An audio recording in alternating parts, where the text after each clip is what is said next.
Hello guys, welcome back to another episode here on African Confessions. There is a message that I want to share with you guys, and this message, it comes from a translation of a message that I received. We are still waiting for our team on the ground to get some permission from a local village headman so that we can have this other interview with a certain family. Indeed, strange things do happen in this world. The message that I have for you right now, it reads like this. Hello, my brother, how are you? Can you please post my story as hidden identity? My brother, I want to confess that I am a ritualist, but me being a ritualist, it was not because I wanted to become one, but I was born in a family whereby there was a lot of rituals that were taking place, as well as my own father and his father before him. They were doing all of these rituals, but just before my father had passed away, he said that him doing all of these rituals, it was not because he wanted to, but he was trying to protect his own family as well as protecting his own homestead. Life in the village is very different from life in the city.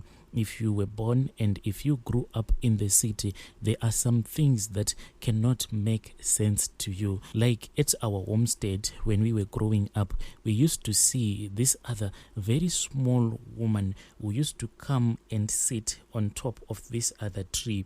Just before sunset, my mom will keep on pointing at this other tree, and when she would point at that tree, that is when we'll see that there was a woman who would come flying, and she would sit on top of this other big tree that was inside our compound. This woman, she was not like a normal human being in size, but this woman, she was as big as a chicken. That is the best description that I can give you.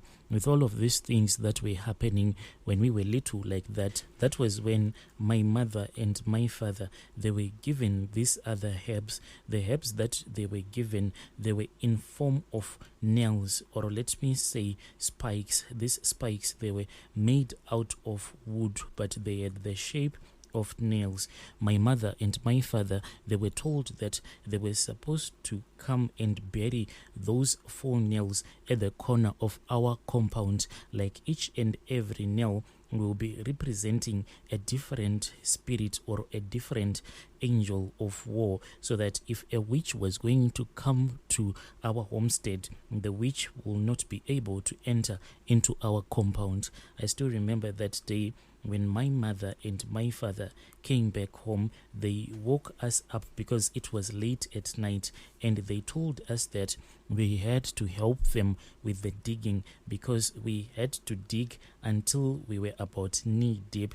When we had finished digging the first hole, that was when my father took one of those wooden spikes and he started hitting it into the ground with a large hammer.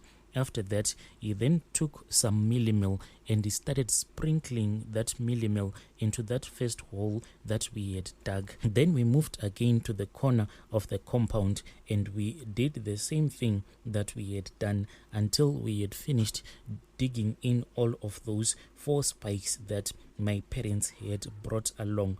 By the time that we had finished digging, my brother, it was almost around 2 a.m. in the morning, and it was very cold.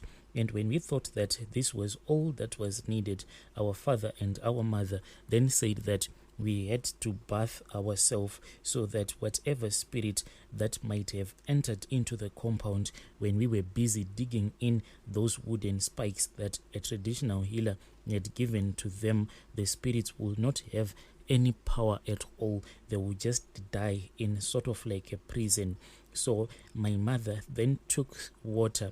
She used 20-liter buckets of water, and she said that we all had to bath. We all bathed my brother whilst we were in a single place. My father was naked, as well as my mother, my siblings. We were all naked and we started bathing. The water was very cold.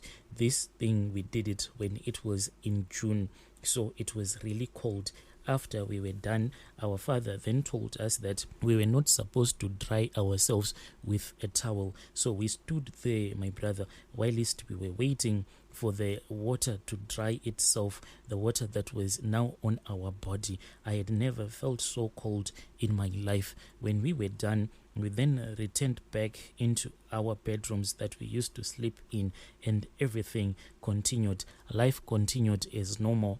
Then that woman that used to come and sit on top of this other tree just before sunset, she disappeared. But we started to see some strange creatures. These strange creatures that we were now seeing, we could not see them completely, but you could just see that there was something that looked like a shadow of an animal. And the more that you looked closely, you will see that the shadow will just disappear. Back in those days in our village, there was no electricity. Even now, there is still no electricity. But now at least people are using solar panels.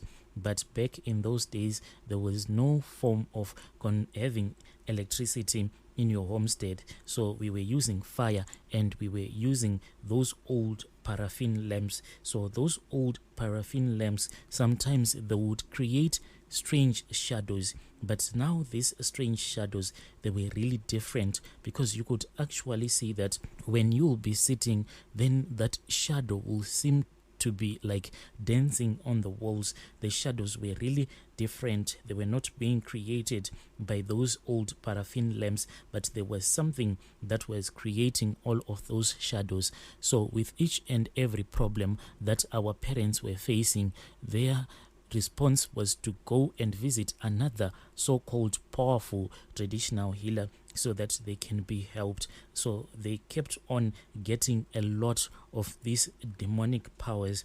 And at the time when my father started to get so sick, that was when he called me. My father said that, all along, my son, I wanted to tell you something.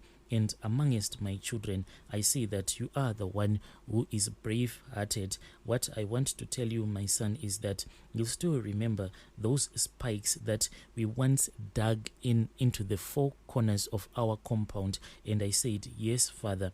That was when he said that those spikes, they since transformed when you were.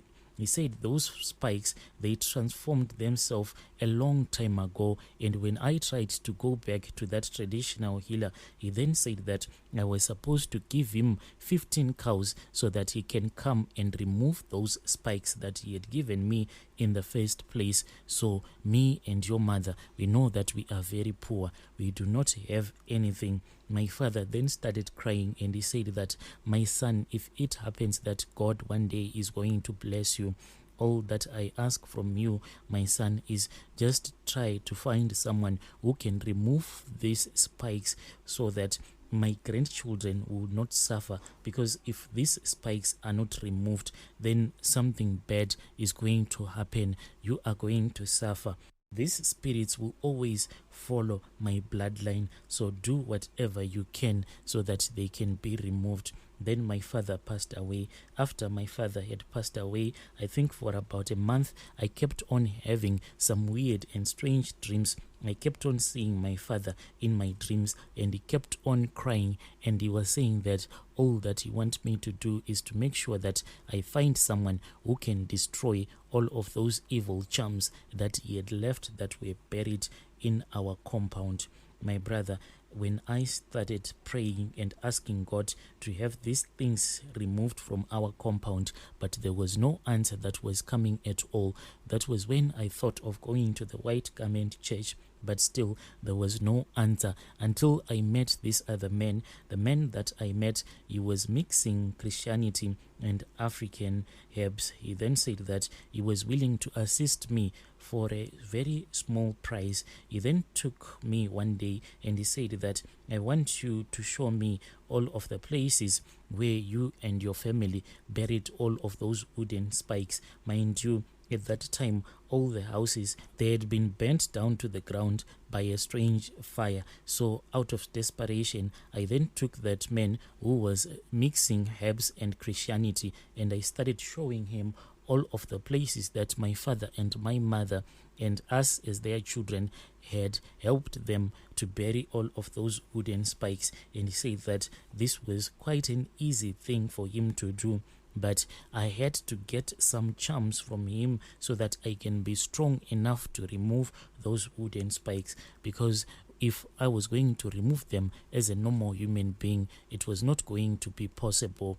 That was when that man said that I had to buy a coffin. I said, a coffin for what? He said, no, I do not mean that you have to buy a very big coffin. You just need to find a carpenter, and this carpenter is going to make a small coffin for you, a coffin that can even fit in both of your hands. That is how small this coffin is supposed to be, so that we can bury these wooden spikes. I then said it is okay. After I had raised enough money, I then sought out a carpenter who then made that very small coffin that he made for me, and after paying him, he gave me and that traditional healer. We then continued with our rituals. After we had removed all of those wooden spikes, my brother, I saw those wooden spikes transforming from these other scary creatures, and they became wooden spikes again. He took them and he locked them up in that small coffin. After that, he then said that we had to go and find a cave or a mountain whereby it is a holy mountain.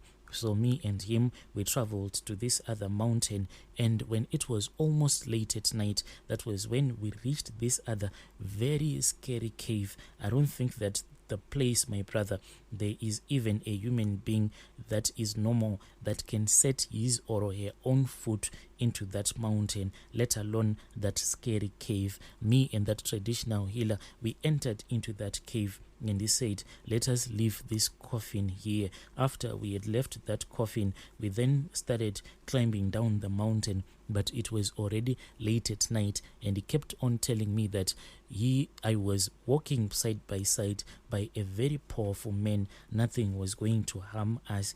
After we had climbed down the mountain, that traditional healer said that he was going to sleep at my place.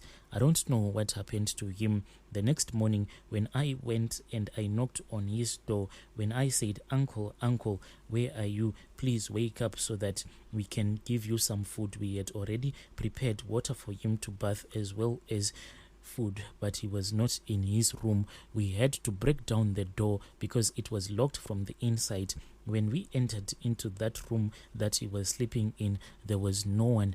That man had just disappeared. That is the last time that I ever saw that traditional healer. The next time around, when I went back to his compound, he had passed away. His sons and his nephews are the ones that are doing this traditional stuff in his place. So the reason as to why I have come to your platform, my brother, is that the small coffin that we went to bury into that scary cave, one day when I was now staying in the city, when I came back home from work, at that time, me and my wife, we were having a very big fight. She had returned back to her people. So I then came back home knowing that there was no one at home, and when I arrived at the place where I was renting, I then saw that the door and the windows to the room where I was living in, they were all opened. So I thought that maybe my wife had returned back to me, but how had she managed to open the door as well as the windows, because the door and the window was not broken down? I then looked inside and I saw that there was a big coffin that was lying on the bed. When I entered into that room that I was staying in at that time, then the door and the window, they were locked up. The next thing that happened is that the next morning I woke up and I saw that I was lying inside a coffin. This is what happens to me whenever it is during the night time. I just go blank, like when you drink Black Label. When you drink a lot of it, sometimes you can have that thing that they call a blackout. This thing, it happens to me each and every night, and when I woke And when I wake up in the morning, I will see that I'll be lying inside a coffin. I have tried to go around buying some services from some prostitutes, thinking that maybe that thing is not going to happen to me. But when I wake up in the morning, yes, indeed, the prostitute that I would have hired the previous night will be sleeping right next to me, and I'll be sleeping inside a coffin. If I try to ask her, if she sees that I am lying inside a coffin, she would think that maybe this man is a mentally ill man. This coffin, it is only I that can see this coffin. Dear listeners, right there was a man who gave us his own story. Indeed, strange things do happen in this world. He was saying that, is there any powerful man who can try to assist me so that all of these things that are happening to me can just go away?